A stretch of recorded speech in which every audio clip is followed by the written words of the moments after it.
Time passed, but the night at Gavea never truly faded. Weeks after that unforgettable Grade 1 victory, racing fans across the world were still talking about it. The replay of the final furlong circled endlessly on television and social media. Commentators called it poetry in motion.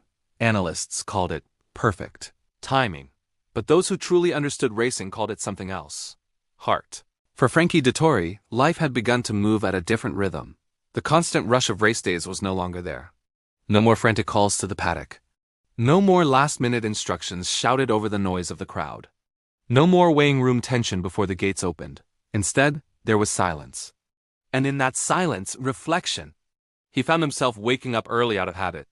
For decades, his mornings had begun before sunrise, training sessions, travel schedules, fitness routines. Now the world felt slower, quieter, yet something inside him still burned. Not the desire to compete, but the desire to give back. Invitations poured in. Racing academies wanted him to speak. Young jockeys wanted advice. Trainers wanted his insight. He realized something powerful. While his days at Grade 1 level were over, his influence was not. One afternoon, he visited a small racing stable where young riders were learning the basics.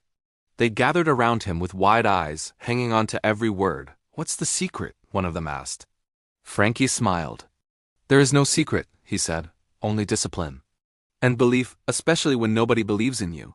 He thought about Get You Can, the outsider, the horse few had trusted. That final victory wasn't just a win, it was a message. Never let odds define you. As months passed, Frankie returned to Gavea quietly, without cameras. He walked along the empty track, remembering the thunder of hooves and the roar of the crowd.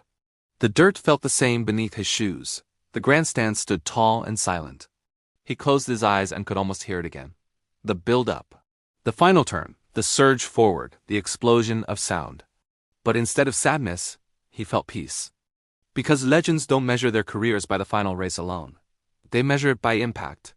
And Frankie's impact stretched far beyond trophies. It lived in the young jockey who refused to give up after a fall.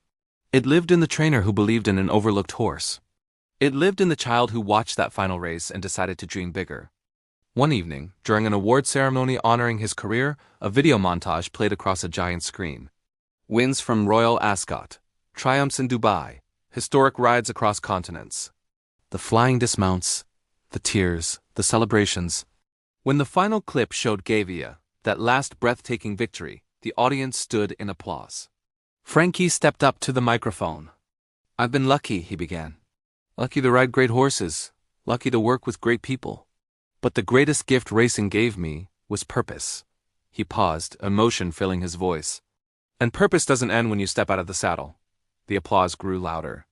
Because in that moment, everyone understood something important. This wasn't the end of a legend. It was the evolution of one. Years from now, when people talk about Frankie Dettori, they won't just talk about statistics. They won't just count Grade 1 wins. They will tell stories. Stories of courage. Stories of timing. Stories of belief when belief seemed foolish. And somewhere in those stories, Gavea will always shine brightest. The night an outsider flew, and a champion bowed out in glory. Because true legends never fade. They echo.